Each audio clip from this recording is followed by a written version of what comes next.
नमस्कार, सगरमाथा प्राइम समाचारमा स्वागत छ। म प्रसन्न ढुङ्गाना। नमस्कार, म कविता दङ्गाल। सबैभन्दा पहिले मुख्य समाचार। नेकपा एमाले अध्यक्ष केपी शर्मा ओली नेतृत्वको सरकार ढल्यो। प्रतिनिधि सभाबाट विश्वासको मत प्राप्त गर्न असफल। कोरोना संक्रमणबाट पछिल्लो 24 घण्टामा 139 जनाको मृत्यु, 9271 जना नयाँ संक्रमित थपिए। एसईई र कक्षा 12 को परीक्षा स्थगित गर्ने राष्ट्रिय परीक्षा बोर्डको निर्णय। कोरोना भाइरस संक्रमणको जोखिम बढेको ठहर। भारतमा कोरोना संक्रमण र मृत्यु दर बढ्ने क्रम अझै जारी। पछिल्लो 24 घण्टामा 3748 जनाको मृत्यु, 3,66,000 बढी संक्रमित। र नेपाल सुपर लिग फुटबल प्रतियोगिताको प्लेअफका खेलहरू बुधबारबाट सुरु हुने। शीर्ष 4 मा रहेका टोलीहरू भिड्ने। फाइनल खेल जेठ 1 मा।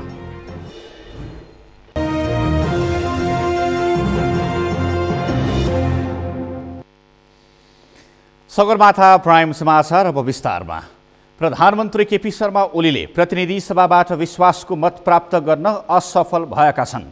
सरकारले बहुमत गुमाएसँगै नयाँ सरकार गठनका लागि विपक्षमा रहेका प्रमुख 3 दलका शीर्ष नेताहरूले बहुमतको सरकार गठनको प्रक्रिया सुरु गर्न राष्ट्रपति समक्ष आह्वान समेत गरेका छन्। अमृतराज काफ्लेको रिपोर्ट। प्रतिनिधि सभाको सोमबारको बैठकमा प्रधानमन्त्रीको तर्फबाट प्रस्तुत विश्वासको मतको पक्षमा 93 र विपक्षमा 124 मत आएको हो। सरकारको नेतृत्वका लागि आफू नै उपयुक्त पात्र रहेको भन्दै प्रधानमन्त्रीले प्रतिनिधि सभाबाट विश्वासको मत पाऊ भनी संसदमा प्रस्ताव दर्ता गराएका थिए। माननीय सदस्यहरू, अब म मत विभाजनको परिणाम घोषणा गर्दछु। माननीय सदस्यहरू, आजको मतदानमा उपस्थित माननीय सदस्यहरूको संख्या 232 रहेको छ। सम्माननीय प्रधानमन्त्री श्री केपी शर्मा ओलीले नेपालको संविधानको धारा 100 को उपधारा 1 बमोजिम आफूमाथि प्रतिनिधि सभाको विश्वास छ भनी प्रतिनिधि सभाबाट विश्वासको मत प्राप्त गर्न राख्नुभएको प्रस्तावको पक्षमा अर्थात् हुन्छ भन्ने पक्षमा जम्मा 93 मत, प्रस्तावको विपक्षमा अर्थात् हुन्न भन्ने पक्षमा जम्मा 124 मत र प्रस्तावको मत दिन्न भन्ने पक्षमा जम्मा 15 मत रहेको छ। सम्माननीय प्रधानमन्त्री श्री केपी शर्मा ओलीले नेपालको संविधानको धारा 100 को उपधारा 1 बमोजिम आफूमाथि प्रतिनिधि सभाको विश्वास छ भनी प्रतिनिधि सभाबाट विश्वासको मत प्राप्त गर्न राख्नुभएको प्रस्तावको पक्षमा 93 मत परेको र उक्त संख्या प्रतिनिधि सभामा तत्काल कायम रहेको सम्पूर्ण सदस्य संख्याको बहुमत नभएकोले सम्माननीय प्रधानमन्त्री श्री केपी शर्मा ओलीले प्रतिनिधि सभाबाट विश्वासको मत प्राप्त गर्न राख्नुभएको प्रस्ताव अस्वीकृत भएको घोषणा गर्दछु। माननीय सदस्यहरू, अब अर्को बैठक 2078 साल वैशाख 30 गते बिहिबार दिनको 1 बजे बस्ने गरी यो बैठक स्थगित हुन्छ। प्रधानमन्त्री ओलीमाथि विश्वास छ भनी 93 जना सांसदले मतदान गरे भने प्रधानमन्त्री ओलीप्रति विश्वास छैन भनी 124 जना सांसदले मतदान गरेका छन्। 15 जना सांसदले मत दिन्न भन्ने पक्षमा मतदान गरे। बैठकमा 232 जना सांसद उपस्थित थिए। मतदानमा प्रधानमन्त्री ओलीकै दलका वरिष्ठ नेता माधव कुमार नेपाल र झलनाथ खनाल समूहका सांसदहरू भने उपस्थित भएनन्। नेकपा एमालेको संसदीय दलले प्रधानमन्त्रीको विश्वासको मतको पक्षमा मतदान गर्न आफ्ना सांसदहरूलाई निर्देशन दिएको थियो। त्यसअघि प्रधानमन्त्री केपी शर्मा ओलीले दलीयता नहेरेर आफूलाई विश्वासको मत दिन सांसदहरूलाई आग्रह गरेका थिए। म सबैलाई सरकारका प्रयासहरूमा साथ सहयोग दिन र यस अभियानमा सबै पक्ष, सञ्चार माध्यम, राजनीतिक दलहरू, सङ्घ संस्था लगायत सबै एकजुट भएर यस लडाईँमा सामेल हुन र कोभिडलाई पराजित गर्ने हाम्रो साझा उत्तरदायित्व त्यसलाई वहन गर्न सबैमा आग्रह पनि गर्न चाहन्छु। सम्माननीय सभामुख महोदय, यस्तो बेलामा यस्तो परिस्थितिमा आज हामी स्थिरता र स्थायित्वका साथ एकताबद्ध भएर राष्ट्र जनताले देख्ने गरी, जनताले बुझ्ने गरी, अनुभव हुने गरी यस काममा सबै एकजुट भएर लागेको हुनुपर्ने थियो। तर मैले अलिकति दुःखका साथमा भन्नुपर्छ। तर कांग्रेस सभापति शेरबहादुर देउवाले भने अहिलेको सरकार पूर्ण रूपमा असफल बनेको भन्दै अर्को सरकार गठनका लागि पहल गर्ने संसदमै भनेका थिए। कांग्रेस सभापति देउवाले वर्तमान सरकार गठन भएपछि नेपालको संविधानमाथि नै धावा बोल्ने काम भएको भन्दै सरकारको विकल्प खोज्नुपर्ने समय आएको बताएका थिए। निर्वाचनमा स्पष्ट बहुमत दिएको सरकारको प्रधानमन्त्री माननीय केपी शर्मा ओलीजीले जनतासँग बाचा विषयको देशले जनता हितमा काम गर्न नसकेको, अझै सदस्यतावादी चरित्र प्रदर्शन गरेको, सुशासनको प्रत्याशा दिन नसकेको, देशको स्वाभिमान मर्यादा र गदान बिहान सकेको, कोभिड-19को रोकथाम र नियन्त्रणमा सर्वदा असफल भएको, शान्ति सुरक्षा काम गर्न सकेको, संविधान विधिले प्रतिलाई समाप्त गरी लोकतान्त्रिक व्यवस्थालाई आँट पुग्ने कार्य भएको एउटा अहिले मुलुक जटिल अवस्थामा पुगेको छ। नेकपा माओवादी केन्द्रका अध्यक्ष एवं संसदीय दलका नेता पुष्पकमल दाहाल प्रचण्डले पार्टी एकता भङ्ग हुनु र मुलुक राजनीतिक अस्थिरतातर्फ उन्मुख हुनुको मुख्य कारक प्रधानमन्त्री केपी शर्मा ओली भएको आरोप लगाए। उनले सरकार गठन भएदेखिका सबै कामको समीक्षा गर्दा अहिलेको अवस्था सिर्जना हुनुमा प्रधानमन्त्री ओली नै मुख्य जिम्मेवार रहेको आरोप समेत लगाए। अध्यक्ष प्रचण्डले प्रतिनिधि सभा विघटन गरेका प्रधानमन्त्रीलाई फेरि सदनमा आएर विश्वासको मत माग्ने कुनै अधिकार नरहेको समेत संसदमै बताएका छन्। यही परिस्थितिको सामना फेरि विश्वासको मत, फेरि अविश्वास प्रस्ताव, फेरि जोड घटाउ, फेरि चाहिँ मान्छेहरूको चाहिँ झन्डै किनबेचकै अवस्था जो देखिन थालेको छ, म गहिरो चिन्ता व्यक्त गर्न चाहन्छु। र मैले यसमा आज यसरी बोल्दै गर्दा म आफू त्यस्तो सन्तुष्टि महसुस मलाई बिल्कुलै भएको छैन। दोस्रो, मैले यहाँ राख्दै गर्दा हामीले संविधान बनायौँ, हामी सबैलाई थाहा छ धेरै प्रतिकूलतासँग जुधेर संघीय लोकतान्त्रिक गणतन्त्रको हामीले संविधान बनाएको हो। हामी सबैलाई यो कुरा पनि थाहा छ धेरै अप्ठ्याराहरूसँग जुधेर हामीले त्यो संविधान अनुसार निर्वाचनतिर देशलाई पनि लगेकै हो र निर्वाचन निर्वाध रूपले सम्पन्न गरेर एउटा नयाँ वातावरण बनाउन खोजेकै हो। मैले किन यो कुरालाई जोड दिएर भन्न चाहेको छु भने म त्यस्तो पात्र हुनुको नाताले पनि यो सम्मानित सदनलाई मैले भन्नुपर्छ भन्ने लागेको छ सम्माननीय सभामुख महोदय, कि मैले अब देशमा फेरि अराजकताको स्थिति नआओस् भनेर नै मैले वाम गठबन्धनको मैले प्रस्ताव राखेको हो। सरकारले विश्वासको मत पाउन नसकेपछि प्रधानमन्त्री केपी शर्मा ओली समेत स्वतः पदमुक्त भएका छन्। ओली पदमुक्त भएपछि नेपाली कांग्रेस, माओवादी केन्द्र र जनता समाजवादी पार्टीका शीर्ष नेताहरूले संयुक्त विज्ञप्ति जारी गर्दै नयाँ सरकार गठनको प्रक्रिया सुरु गर्न राष्ट्रपति समक्ष आह्वान समेत गरिसकेका छन्। सगरमाथा टेलिभिजनका लागि क्यामेरामा सुरेन्द्र राउतका साथमा अमृत राज काफ्ले, काठमाडौँ। यसअघि नेकपा एमालेको नेपाल खनाल समूहले पार्टी अध्यक्ष एवं प्रधानमन्त्री केपी शर्मा ओलीलाई विश्वासको मत नदिने निर्णय गरेका थिए। फागुन 28 गतेको निर्णय खारेज गर्दै 2075 जेठ 2 गते फर्किएर पार्टीलाई सहमतिका साथ अघि बढाउने प्रतिबद्धताका लागि आज सोमबार बिहान 9 बजेसम्मको समय दिएको नेपाल खनाल समूहले माग पूरा नभएपछि प्रधानमन्त्री ओलीलाई विश्वासको मत नदिने निर्णय गरेको थियो।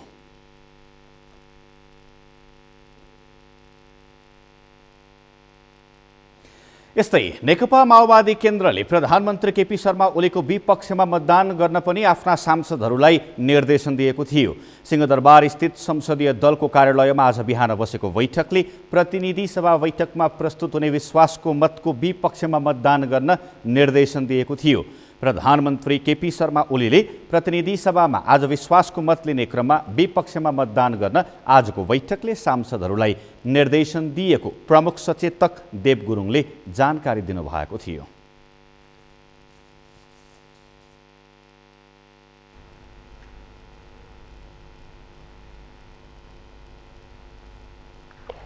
कोरोना कोरोना संक्रमणका कारण देशभरमा आज थप 139 जनाको मृत्यु भएको छ। स्वास्थ्य तथा जनसङ्ख्या मन्त्रालयले जनाए अनुसार पछिल्लो 24 घण्टामा 139 जना कोरोना संक्रमितको मृत्यु भएको हो।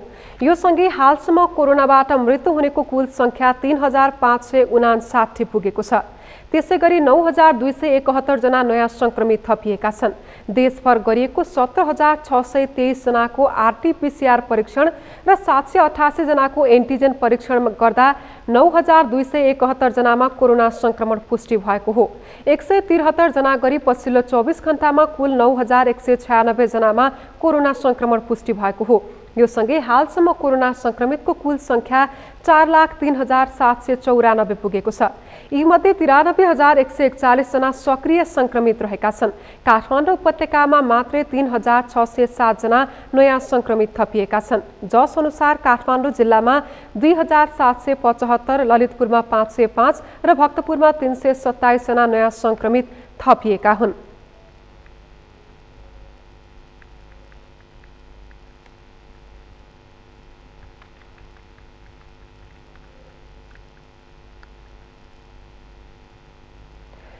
कोरोनाका जटिल बिरामीको उपचारमा प्रयोग हुने मेडिकल अक्सिजन र औषधि रेमडेसिभिरको चर्को अभाव छ। यही मौकामा थप अभाव देखाएर कालोबजारी समेत भइरहेको छ। नभई नहुने स्वास्थ्य सामग्रीको कृत्रिम अभाव र कालोबजारी भइरहँदा समेत सरकार भने न अनुगमन गरी दोषीलाई कारबाही गर्न सक्छ, न त औषधि र अक्सिजन जस्ता अत्यावश्यक वस्तुको आपूर्ति नै सहज पार्न सक्छ। समीर जोशीको रिपोर्ट। श्वास प्रश्वासमा समस्या भएका कोरोनाका संक्रमितलाई चिकित्सकहरूले रेमडेसिभिर औषधि चलाउन थालेपछि यसको माग बढेको छ।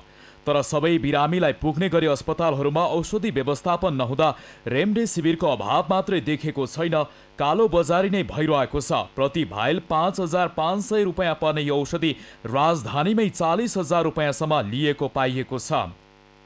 रेमडेसिभिर लगायतका केही औषधिहरू र अक्सिजन जीवन प्रदायक अक्सिजन चाहिँ के छ भने व्यापारी र उत्पादक र त्यो बीचको व्यापारीको कारणले चाहिँ अप्ठ्यारो भएको थियो। तर पछिल्लो केही 15 दिन पछाडि चाहिँ सरकारकै अधिकारीहरूको कारणले, सरकारकै अक्रमणताको कारणले गर्दाखेरि चाहिँ के छ भने यो कालोबजारी भइरहेछ, कृत्रिम अभाव भइरहेछ।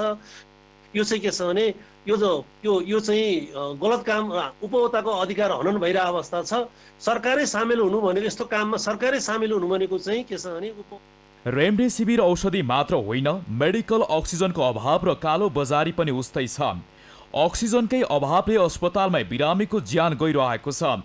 अस्पतालहरूले बिरामीलाई नै अक्सिजनको व्यवस्था गर्न भनेपछि सामान्य अवस्थामा तौल अनुसार करिब 8,000 देखि 10,000 रुपियाँ पर्ने अक्सिजन अहिले 25,000 देखि 30,000 रुपियाँसम्म खरिद बिक्री भइरहेको छ।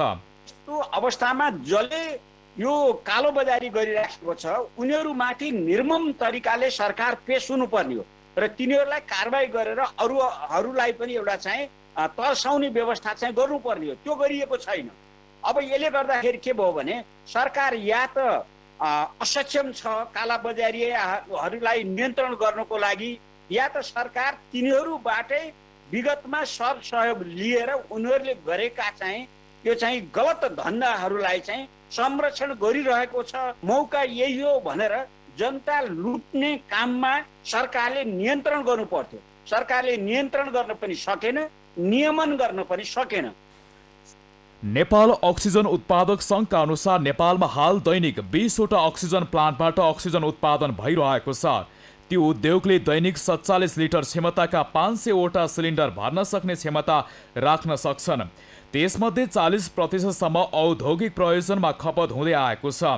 यही बेला संक्रमित संख्या अस्वाभाविक रूपमा बढ्दै जाँदा नेपालमा दैनिक 1412 लिटरसम्म अक्सिजन खपत भइरहेको सरकारी तथ्याङ्क छ। यस्तो अवस्थामा मागको तुलनामा अत्याधिक कम मात्रामा भइरहेको आपूर्तिले अभाव चुलिएको छ।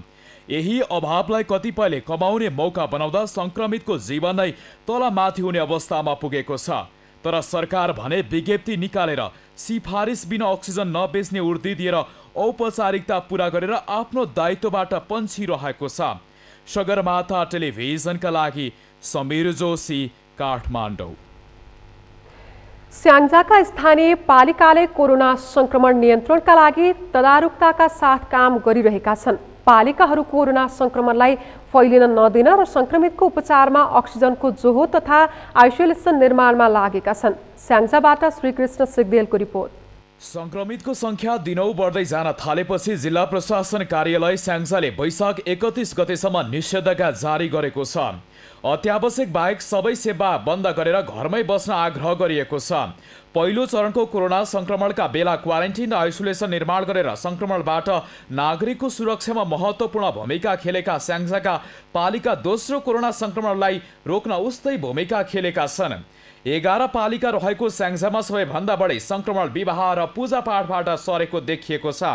जहाँ समस्या देखिन्छ त्यहाँ तत्काल स्वास्थ्यकर्मी सहितको टोली पुगेर स्वास्थ्य परीक्षण गरिँदै आएको वालिङ नगरपालिकाका प्रवक्ता केदर काफ्रेले बताए। सबै हामी चाहिँ वडामा हाम्रो सबै जनप्रतिनिधि सबै स्वास्थ्यकर्मी टच हुनुहुन्छ। हामी दिएको गतिविधि के छ त्यो वडा अध्यक्ष वडाका जनप्रतिनिधि होइन हरेक चाहिँ टोलका चाहिँ टोल अध्यक्ष त्यहाँका सदस्यहरू छ सबैले चाहिँ हामी चाहिँ बिहान बेलुका चाहिँ दिउँसो चाहिँ उहाँहरूको चाहिँ सम्पर्कमा हामी छौँ। त्यो ठाउँमा कहाँ बिरामी छ कहाँ ज्वरो आएको छ कहाँ रोगाखोकी छ कहाँ पहुँच पुगेको छैन त्यसलाई खोजेर चाहिँ यहाँ ल्याउनु अथवा चाहिँ त्यो ठुलै सङ्ख्यामा चाहिँ त्यहाँ भयावह अवस्था छ भने चाहिँ हामी चाहिँ टोलीसहित त्यहाँ चाहिँ गएर पनि औषधि उपचार र यसको चाहिँ हामी चाहिँ कमसेकम एन्टिजेन हामी चाहिँ चेक गरेका छौँ। यसरी पनि चाहिँ हामीले चाहिँ हरेकलाई चाहिँ हरेक मानवमा चाहिँ हरेक मान्छेमा चाहिँ हामीले चाहिँ यसको चाहिँ पहुँच पुऱ्याएको छ। हामीले चाहिँ अक्सिजन सहितको आइसोलेसन कक्ष तयारदेखि संक्रमण देखेका व्यक्तिलाई होम आइसोलेसनमा राखेर उपचार गरिँदै आएको छ। स्वास्थ्यमा समस्या आएमा मात्रै उनीहरूको स्वास्थ्य संस्थामा उपचार गर्ने पद्धतिको सुरुवात गरिएको छ। बाहिरबाट आउनेलाई होम क्वारेन्टाइनमै बस्ने व्यवस्था मिलाइदै समस्या आएका व्यक्तिलाई छुट्टै आइसोलेसनमा राख्ने व्यवस्था मिलाइदै आएको छ। हाम्रो आइसोलेसनमा अक्सिजनको व्यवस्था गरिएको छ। एकजना एमबिबिएस डाक्टर र 2वटा स्टाफ नर्सले 24 घण्टा बिरामीलाई निगरानीमा राख्नुहुन्छ। जटिलता आएको अवस्थामा माथिल्लो अस्पतालमा पठाउनको लागि हामीसँग एम्बुलेन्स पनि 24 घण्टा उपलब्ध छ। विदेशबाट आउने व्यक्तिहरूलाई हामीले प्रारम्भिक रूपमा घरमै बस्नको लागि प्रोत्साहन गरिरहेका छौँ। यद्यपि हाम्रो आइसोलेसन सेन्टरमा आएर बस्नको लागि क्वारेन्टाइनमा आएर बस्नको लागि पनि हामीले व्यवस्थापन गरेका छौँ। हामीसँग अहिलेसम्म 6 जना कोरोना पोजिटिभ व्यक्तिहरू हुनुहुन्छ। सङ्घीय सरकार र प्रदेश सरकारबाट अपेक्षित रूपमा सहयोग त आइसकेको छैन। यद्यपि हामीले जिल्ला प्रशासन कार्यालय सङ्घ र प्रदेशसँग समन्वय गरेर हाम्रो तयारीहरूलाई अगाडि बढाइरहेका छौँ। स्याङ्जामा हालसम्म 7 जनाले कोरोना संक्रमणबाट ज्यान गुमाएका छन्। अधिकांश संक्रमितको होम आइसोलेसनमा राखेर उपचार भइरहेको स्वास्थ्य कार्यालय स्याङ्जाले जनाएको छ। पालिकाहरूले विकास बजेट कटौती गरेर भए पनि जोखिम न्यूनीकरणमा लागेका छन्। मान्छे ठुलो भनेर चाहिँ मानवीय ठुलो भनेर हामीले चाहिँ योजनाको पैसा सबै चाहिँ हामीले चाहिँ यही जुन सङ्क्रमित छन् जुन विदेशबाट आएका छन् क्वारेन्टाइन राख्ने आइसोलेसन राख्ने हामी सबै खर्च गऱ्यौँ हामी। तर अहिले के छ भने हामी फरक ढङ्गले चाहिँ हामी गयौँ। जति चाहिँ हामी विकास बजेट खर्च गरेर अब आइसोलेसनमा होम क्वारेन्टाइनमा राख्यो भने हामीले निर्माण गरेको क्वारेन्टाइनमा राख्यो भने आखिर समस्या समाधान चाहिँ त्यति चाहिँ देखिएन। किन विकास बजेट पनि चाहिँ सकिने अनि सबै खट्नुपर्ने अब दुःख भयो।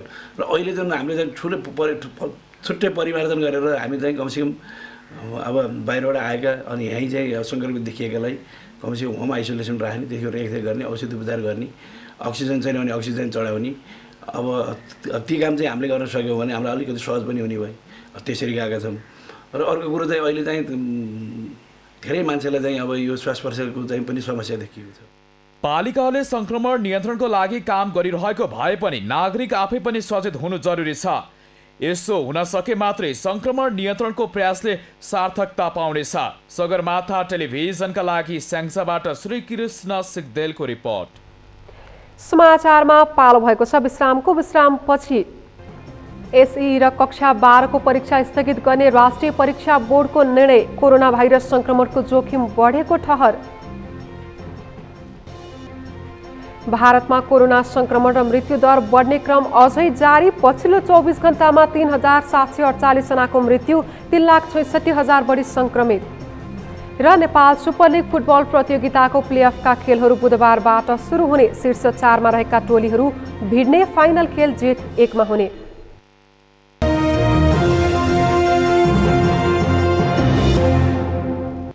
विश्रामपछि समाचारमा स्वागत छ। अब बाँकी समाचार। राष्ट्रिय परीक्षा बोर्डले एसई र कक्षा 12 को परीक्षा स्थगित गरेको छ। सोमबार बिहान बसेको बोर्ड बैठकले कोरोना भाइरस संक्रमणको जोखिम बढेको हुँदा अर्को सूचना जारी नभएसम्मका लागि परीक्षा स्थगित गर्ने निर्णय गरेको हो। एसई जेठ 13 र कक्षा 12 को परीक्षा 26 गतेबाट गर्ने तयारी थियो। परीक्षा बोर्डका सदस्य सचिव दुर्गा प्रसाद अर्यालका अनुसार अहिले स्थगित गर्ने र पछि कसरी सञ्चालन गर्ने भन्ने बारेमा छलफल हुनेछ। पाल्पामा होटलहरूलाई आइसोलेसन सेन्टर बनाइने भएको छ। जिल्ला कोरोना नियन्त्रण तथा रोकथाम समितिले होटलहरूलाई आइसोलेसन बनाउन अनुरोध गरेपछि होटल व्यवसायीहरू सहमत भएका हुन्। आइसोलेसनमा बसेकालाई 2 पटक खाना, 2 पटक खाजा, चिया, कफी र पानी तताउने विद्युतीय जगको व्यवस्था गरिनेछ। खाना र खाजा सहित 2 शैय्याको कोठालाई प्रति व्यक्ति प्रतिदिन 2000 र एक्लै बसेमा प्रतिदिन 3000 तिर्नुपर्नेछ। आइसोलेसनको रूपमा विकास गरौँ। हामी सरकारसँग हातेमालो गर्न तयार छौँ। अहिले भेन्टिलेटरको कमी, सम्पूर्ण कमीको हिसाबले सम्पूर्णलाई भेन्टिलेटर र अक्सिजन चाहिँदैन। त्यस्ता व्यक्तिहरूको परिवारै कोही कोरोनाबाट प्रभावित भएकाहरूलाई होटलमा सेवा सुविधा दिन सकिन्छ। उहाँहरूलाई छुट्टै तालिका अनुसार खानादेखि लिएर बस्नलाई प्रोभाइड गर्न सकिन्छ र रिजनेबल प्राइसमा एउटा सेवाको भावले, अहिले पैसा भन्दा पनि सेवाको भावले त्यस्ता व्यक्तिहरूलाई उपलब्ध गराउन होटल एसोसिएसन, पाल्पा होटल तथा रेस्टुरेन्ट व्यवसायी सङ्घले एउटा निर्णय गरेर नेपाल सरकारसँग जिल्ला प्रशासनमा डिसिसी एमसीको बैठकमा एउटा निर्णय गरेर पाल्पामा आइसोलेसनको रूपमा होटललाई प्रयोग गर्न सकिन्छ भनेर हामी लागेका छौँ। पहिलो चरणमा hotel Srinagar, hotel Annapurna, Monica guest house, hotel Simrik र होटल ताजले आइसोलेसन सञ्चालन गर्न सहमत भएका छन्। यी होटलहरूमा 300 शैय्या क्षमता रहेको छ। धादिङमा हालसम्म 40 स्वास्थ्यकर्मी कोरोना संक्रमित भएका छन्। स्वास्थ्यकर्मी नै संक्रमित हुन थालेपछि स्वास्थ्य संस्थाहरूमा स्वास्थ्यकर्मी अभाव हुन थालेको छ। धादिङबाट गोमा थापाको रिपोर्ट। संक्रमण दर बढ्दै जाँदा धादिङ अस्पताल र अस्पतालले सञ्चालन गरेको आइसोलेसनमा जनशक्ति अभाव हुन थालेको छ। धादिङ अस्पतालका 40 जना स्वास्थ्यकर्मी र कर्मचारी नै कोरोना संक्रमित भएपछि आइसोलेसनमा जनशक्ति अभाव हुन थालेको हो। धादिङ अस्पतालले धादिङ बेसीमा 50 शैय्याको अस्थायी कोभिड अस्पताल सञ्चालनमा ल्याएको छ। यो आइसोलेसनमा अहिले 40 जना संक्रमितहरू उपचाररत छन्। आइसोलेसनमा 1 जना र धादिङ अस्पतालमा 1 जना मात्रै स्वास्थ्यकर्मीले सेवा प्रदान गरिरहेका छन्। 8 दिनदेखि अविच्छिन्न रूपमा 1 जना स्वास्थ्यकर्मीले धादिङ अस्पताल सञ्चालन गर्दै आइरहेका छन्।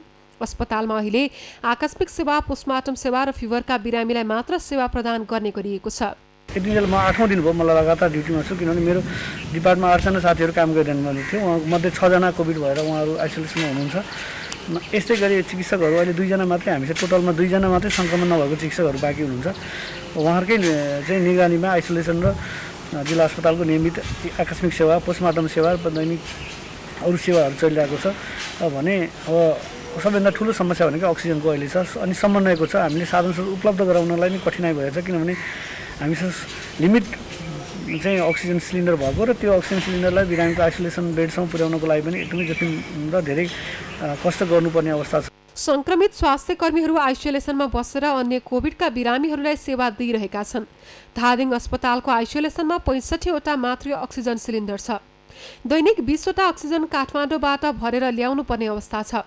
रातिको समयमा बढी अक्सिजन खपत हुने र लामो लाइन बसेर फर्कनु पर्ने बाध्यता रहेको छ। अहिलेको कोभिडको अवस्था भनेको पहिलेको कोभिडमा त्यस्तो श्वास प्रश्वासको समस्या देखिया थिएन यो भन्दा 1 वर्ष अगाडि।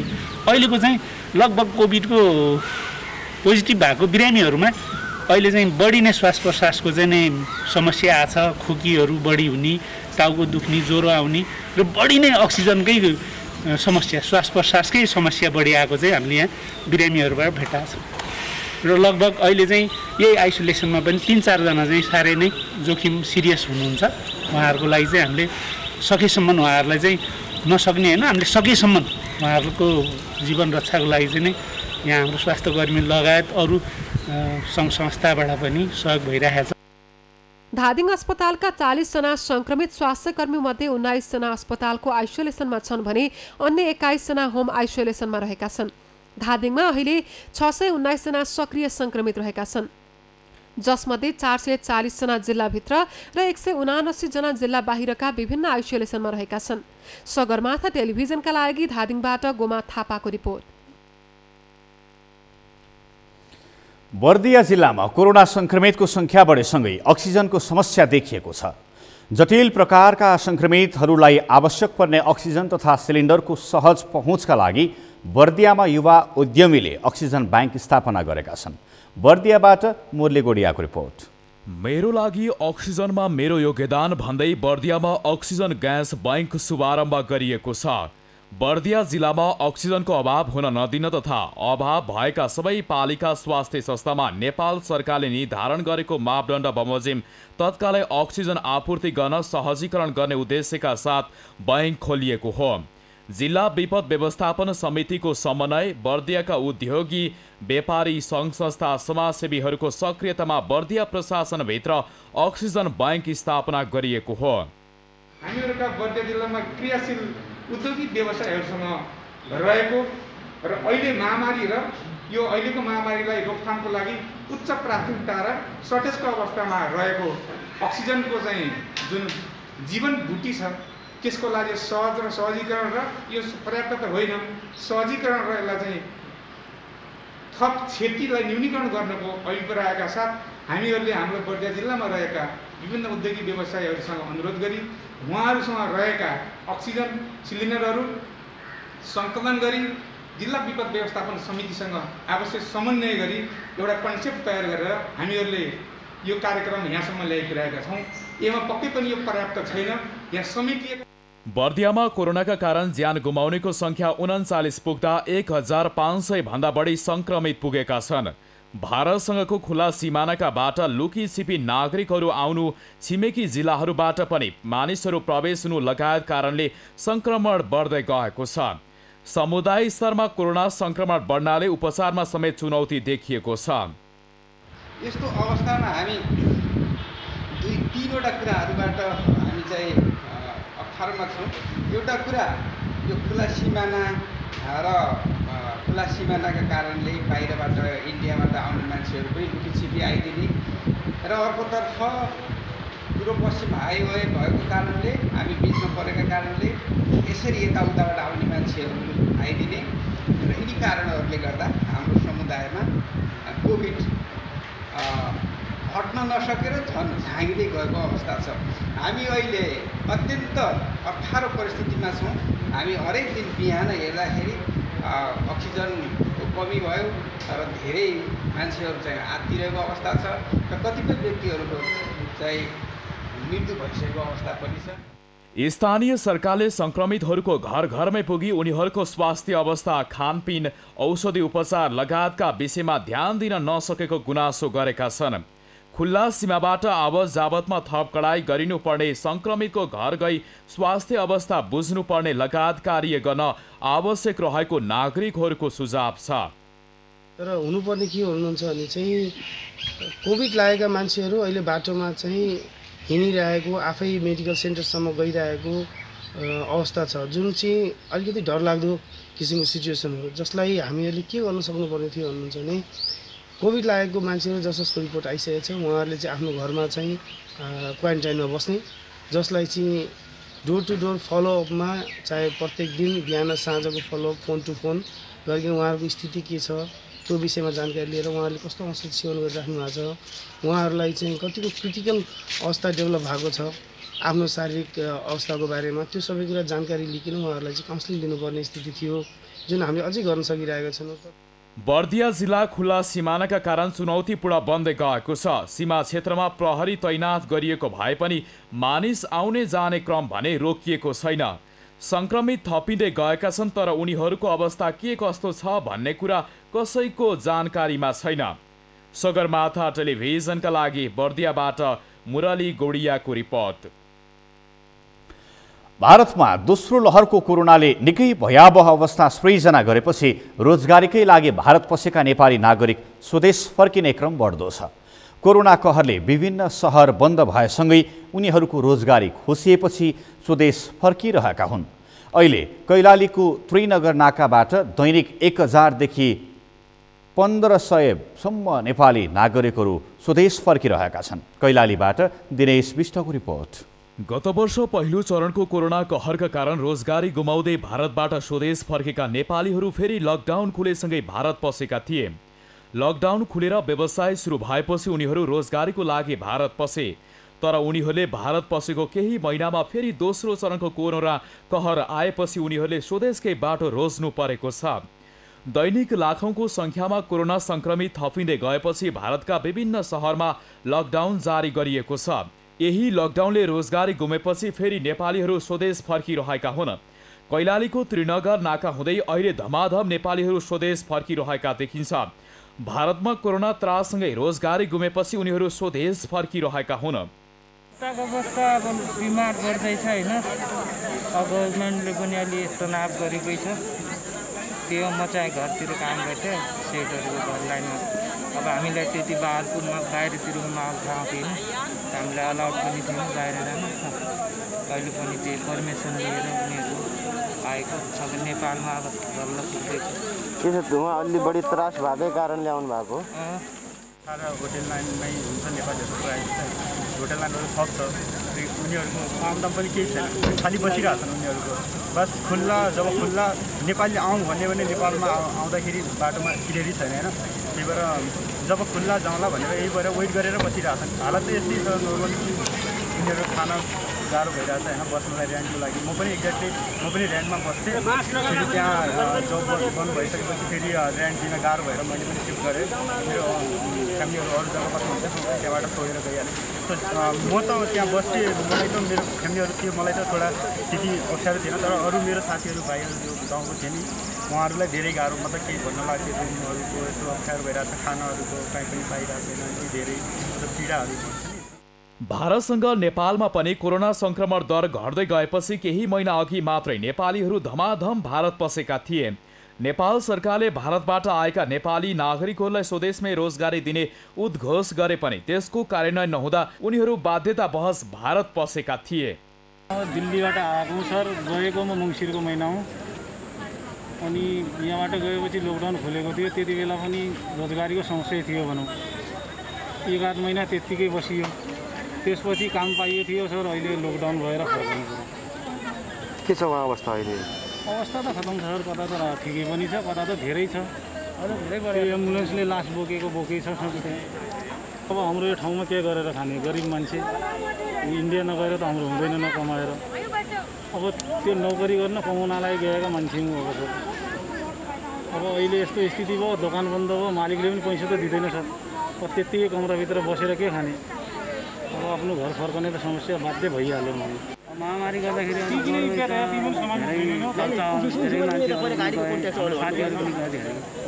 बिमारीका कारणले अब यतिखेर म बसेर पनि हामीलाई रोजगार पनि छैन, किराया कहाँबाट दिने, रासन गर्छ आफ्नो खर्च। अब हामीले कम्पनी बन्द भयो, त्यही कारणले अब म चाहिँ आफ्नै घरतिर घुमेर पनि केही पनि अब केटाकेटीसँग बस्नु भनेर जसो जिन्दगी हुन्छ त्यस्तै काट्ने अवस्था हो। 1 महिनाको अवधिमा मात्रै 25,000 बढी नेपाली त्रिनगर नाका हुँदै स्वदेश फर्केका छन्। हाल दैनिक स्वदेश आउनेहरूको संख्या बढिरहेको छ। भारतबाट नेपाल आउनेहरूमध्ये समूह अनुसार एन्टिजोन परीक्षण गर्ने गरिएको छ। हाम्रो नाकाबाट भित्रिनेको संख्या 36,342 जना पुगेको छ। यो चैत्र 9 गतेदेखि हिजो 25 गते वैशाख 25 गतेसम्मको डाटा हो। त्यो मध्ये हामीले 17,446 जना जाँच गरेको थियौँ, एन्टिजेन टेस्ट गरेका थियौँ। त्यो मध्येको हामीले 1,658 जना 25 गतेसम्म पोजिटिभ भइसकेको छ। अनि आजको अपडेटमा चाहिँ 187 होइन, टोटल 87 जनालाई मात्र हामीले टेस्ट गरेका छौँ। त्यो मध्ये 10 जनालाई पोजिटिभ भएको छ। अब एभरेजमा रेसियो जाने हो भने प्रत्येक इन्डियाबाट आउने नागरिकमा प्रत्येक 10% को दरले भइराखेको पोजिटिभिटी भइराखेको छ भने जो नेपालबाटै मलाई लक्षण देखियो यसरी आउने मान्छेको चाहिँ लगभग 90% मा पोजिटिभ आइराखेको। भारतबाट स्वदेश आउने क्रम दिनादिन बढिरहेको छ। यहाँ आएर उनीहरू सिधै घर जाने गरिरहेका छन्। नेपालमा पनि स्थिति नियन्त्रण बाहिर गइसकेको छ। सगरमाथा टेलिभिजनका लागि कैलालीबाट दिनेश विष्टको रिपोर्ट। समाचारमा पालो भएको छ विश्रामको। विश्रामपछि भारतमा कोरोना संक्रमण र मृत्यु दर बढ्ने क्रम अझै जारी पछिल्लो 24 घण्टामा 3748 जनाको मृत्यु। र नेपाल सुपर लिग फुटबल प्रतियोगिताको प्लेअफका खेलहरू बुधबारबाट सुरु हुने। शीर्ष 4 मा रहेका टोलीहरू भिड्ने। फाइनल खेल जेठ 1 मा।